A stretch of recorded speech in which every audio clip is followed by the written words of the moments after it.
Assalamualaikum warahmatullahi wabarakatuh. Selamat pagi. Halo teman-teman semua. Kalian tahu nggak sih apa itu merger dan juga akuisisi? Di sini kami dari kelompok 7 akan membahas mengenai merger dan akuisisi lintas negara. Saya Sutria selaku perwakilan kelompok 7 dan berikut anggota kelompok kami. Tujuan pembelajaran dari bab ini pertama adalah meneliti tekanan pada perusahaan untuk mengintegrasikan kebijakan SDM di kedua pihak yang melakukan merger dengan fokus pada peran kewarganegaraan perusahaan induk dalam membentuk proses ini. Kedua, mempertimbangkan fitur negara tuan rumah yang mempengaruhi sifat restrukturisasi pada periode pasca penggabungan. Ketiga, menyoroti dimensi politik dan M&A lintas batas termasuk peran berbagai kelompok dalam suatu perusahaan yang akan berupaya mempengaruhi karakter perusahaan baru. Dan yang terakhir adalah menetapkan tantangan yang dihadapi perusahaan dalam belajar dari operasi yang diakuisisi. Pendahuluan. Penggabungan dan akuisisi lintas batas cross-border M&A telah menjadi strategi penting bagi perusahaan yang ingin memperluas pasar, meningkatkan kapabilitas, dan mencapai pertumbuhan global. Dalam konteks ekonomi yang semakin terintegrasi, aktivitas ini hanya memungkinkan perusahaan untuk memasuki wilayah geografis baru. Tetapi, juga untuk memanfaatkan sinergi operasional, teknologi, dan sumber daya manusia dari berbagai negara. Namun, penggabungan dan akuisisi lintas batas juga menghadapi tantangan kompleks, seperti perbedaan regulasi, budaya, dan resiko politik, yang memerlukan pendekatan strategis dan manajemen yang matang untuk memastikan keberhasilannya. Orientasi nasional perusahaan induk dalam merger lintas batas. Dalam merger lintas batas, perusahaan itu akan menghadapi ketegangan integrasi global dan juga diferensiasi nasional dalam kebijakan SDM. Dalam merger lintas batas, perusahaan menghadapi ketegangan antara integrasi global dan diferensiasi nasional dalam kebijakan SDM. Nah, integrasi didorong oleh kebutuhan akan keseragaman di antara klien multinasional, pemotongan biaya melalui penghapusan fungsi duplikat, dan peningkatan mobilitas staf melalui standarisasi skala gaji dan tunjangan. Namun, perbedaan dalam sistem bisnis nasional termasuk latar belakang manajerial, struktur perusahaan, dan pasar tenaga kerja internal, juga hak karyawan, menciptakan tekanan terhadap kebijakan SDM yang terdiferensiasi secara nasional. Selain itu, efek negara asal membentuk kemitraan integrasi dengan perusahaan multinasional yang dipengaruhi oleh kewarganegaraan mereka dalam pengolahan tenaga kerja. Bukti menunjukkan perbedaan berbasis ilmu pengetahuan dalam praktik SDM pasca akulasi, terutama terkait dengan pemanasan, pengembangan, dan pemutusan hubungan kerja. Stereotip dalam perusahaan hasil merger. Secara keseluruhan, pengelolaan SDM dalam penggabungan lintas batas memerlukan penyeimbangan yang rumit antara dorongan untuk integrasi dan kebutuhan untuk mengakomodasi perbedaan nasional. Selanjutnya yaitu restrukturisasi di tingkat nasional dan warisan sistem nasional yang khas. Restrukturisasi di tingkat nasional dalam merger dan akuisisi melintasi batas sangat dipengaruhi oleh karakteristik sistem nasional yang khas, yaitu bagaimana negara tuan rumah terhadap perusahaan yang diakuisisi. Pertama, ada yang namanya pengaruh sistem nasional. Perusahaan yang terlibat dalam merger lintas batas sering mengalami tekanan untuk menyesuaikan diri dengan kebijakan SDM agar sesuai dengan sistem ketenagakerjaan negara tuan rumah. Misalnya, di negara Jerman dan Belanda itu regulasinya jauh lebih ketat untuk berkonsultasi. Sedangkan seperti negara Inggris dan Amerika Serikat, restrukturisasi itu lebih fleksibel dan sering dilakukan dengan lebih sedikit konsultasi. Yang kedua yaitu dampak budaya perusahaan. Perusahaan yang dominan dalam merger pastinya akan mempengaruhi gaya manajemen dan juga kebijakan SDM dalam perusahaan tersebut. Seperti di Amerika Serikat yang jauh lebih cepat dalam pengambilan keputusan, sedangkan di Asia, misalnya Jepang, itu jauh lebih kaku dalam pengambilan keputusan. Dan juga peningkatan jabatan pastinya terstruktur oleh senioritas. Selanjutnya yaitu perbedaan regulasi dan hak kerja. Pastinya dalam sebuah negara itu memiliki aturan atau regulasinya sendiri mengenai ketenaga kerjaan dan lain sebagainya. Di Uni Eropa terdapat standar perlindungan karyawan dalam M&A seperti hak konsultasi dan perlindungan terhadap PHK massal. Pastinya dalam sebuah negara itu punya regulasi atau perlindungan terhadap ketenaga kerjaan yang berbeda-beda. Dimensi politik dalam merger lintas negara.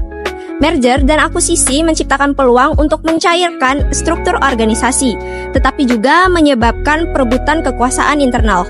Tindakan yang diambil pada akhirnya merupakan hasil dari negosiasi internal dan kompromi di antara pelaku organisasi yang memiliki kekuatan untuk mempengaruhi arah perusahaan.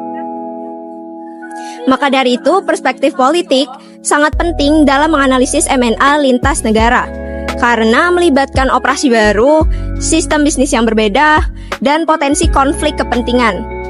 Distribusi posisi manajerial senior, pengaruh perilaku organisasi dari berbagai fungsi seperti SDM, dan alokasi pemotongan biaya adalah aspek yang sangat penting dalam merger lintas negara. Yang selanjutnya adalah merger dan akuisisi lintas batas serta pembelajaran organisasi. Apakah perusahaan belajar dari akuisisi internasional? Ketika sebuah perusahaan membeli atau mengakuisisi perusahaan lain di luar negeri, mereka tidak hanya mendapatkan aset fisik, tetapi juga membawa masuk teknologi, cara kerja, dan keahlian yang dimiliki perusahaan yang diakuisisi. Hal ini berbeda dengan membangun bisnis dari nol atau greenfield investment, di mana perusahaan harus mengembangkan sendiri sistem, ekonomi, dan teknologinya. Dengan akuisisi, perusahaan bisa lebih cepat berkembang karena langsung mendapatkan pengalaman dan pengetahuan dari perusahaan yang sudah ada. Lalu yang kedua, tantangan dalam transfer pengetahuan. Meskipun akuisisi bisa menjadi cara efektif untuk mendapatkan pengetahuan baru, tidak semua perusahaan berhasil mengadopsi atau menerapkan praktik dari perusahaan yang sudah mereka beli.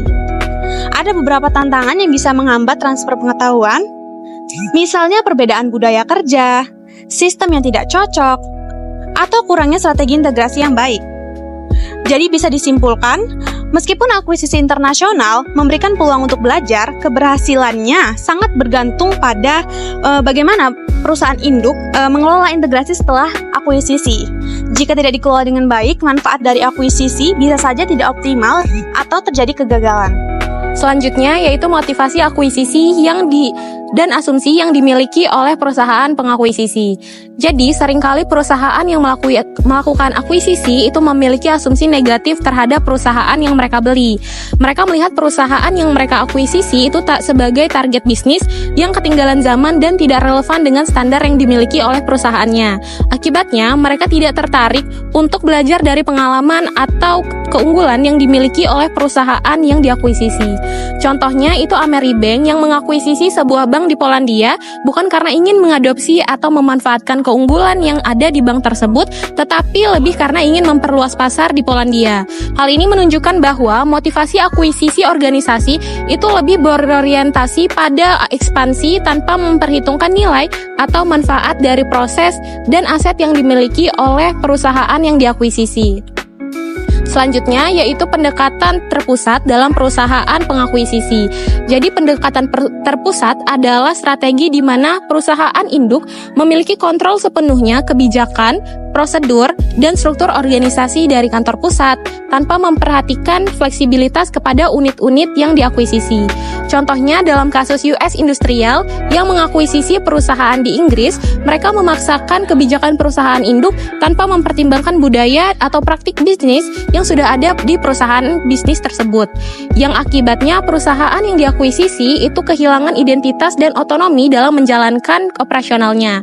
Nah, dampak dari pendekatan ini bisa menimbulkan resistensi dari karyawan dari perusahaan yang diakuisisi. Faktor yang ketiga adalah kurangnya pendekatan terhadap akuisisi. Nah, ini juga terkait dengan masalah seberapa efektif pengakuisisi mampu melihat keragaman praktik dan keahlian dari pekerja yang mereka pekerjakan.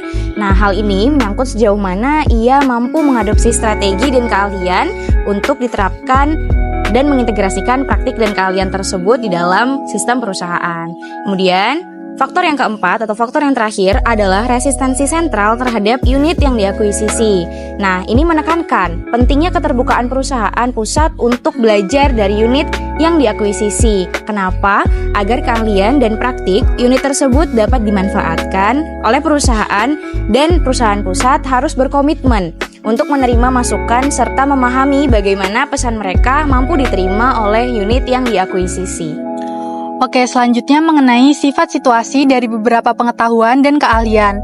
Ketika sebuah perusahaan mengakuisisi perusahaan lain, tidak semua pengetahuan dan keahliannya itu bisa diterapkan langsung di lingkungan baru. Hal ini karena setiap perusahaan memiliki budaya, sistem, dan cara kerja yang berbeda. Dalam M&A internasional, tantangannya itu semakin besar karena terdapat perbedaan regulasi, kebiasaan kerja, serta nilai-nilai organisasi di tiap negara itu berbeda. Ada keahlian yang hanya berlaku dalam konteks tertentu. Keahlian ini disebut dengan keahlian situasional. Contohnya, dalam kasus Eurocure, di mana pengetahuan yang diperoleh di suatu lokasi tidak bisa diterapkan begitu saja di lokasi lain. Nah, ada beberapa hambatan utama dalam transfer pengetahuan. Yang pertama itu ada keahlian spesifik sulit diterapkan. Sulit dipindahkan. Maksudnya itu beberapa keterampilan hanya bisa didapatkan melalui pengalaman, jadi sulit diterapkan di tempat baru. Yang kedua, ilmu mendalam tidak selalu relevan dengan bidang lain. Pengetahuan yang berhasil di suatu perusahaan atau lokasi lain belum tentu berhasil juga di lingkungan yang lain. Yang ketiga itu ada sinergi antar perusahaan tidak otomatis terjadi karena untuk mensinergikan itu butuh strategi dan waktu. Kalau dilihat dari sisi sumber daya manusianya, salah satu pendekatan yang sering digunakan adalah desentralisasi, di mana perusahaan yang mengakuisisi itu tetap menjalankan operasionalnya sendiri. Sekilas hal ini terdengar baik karena karyawan tidak perlu beradaptasi dengan sistem yang baru. Tetapi hal ini juga bisa membatasi pertukaran pengetahuan dan peluang sinergi antar perusahaan. Kasus Eurocure menggambarkan tantangan dalam belajar dari akuisisi internasional, khususnya dalam integrasi pasca akuisisi. Jika terlalu agresif dalam mengakses, hal ini dapat merusak aset yang ada. Salah satu contoh, dalam kasus Global Drug, perusahaan mengirim kelompok pengintai secara bertahap untuk membantu proses adaptasi, menjaga identitas dan budaya unit yang diakuisisi. Pendekatan bertahap dan sensitif terhadap budaya sangat penting untuk keberhasilan akuisisi berbasis pengetahuan. Merger dan akuisisi lintas negara adalah strategi untuk memperluas pasar, meningkatkan efisiensi dan daya saing global. Proses ini menghadirkan tantangan terutama dalam pengelolaan SDM dengan perbedaan budaya, sistem ketenagakerjaan, dan regulasi. Keberhasilan integrasi memerlukan strategi SDM yang fleksibel dan pendekatan kolaboratif. Keberhasilan merger tidak hanya bergantung pada faktor ekonomi, tetapi juga pada faktor kemampuan mengelola integrasi budaya dan SDM untuk mencapai tujuan bisnis jangka panjang. Sekian yang dapat kami sampaikan, semoga materi yang kami berikan dapat dipahami dan kepada teman-teman yang ingin bertanya kami persilahkan.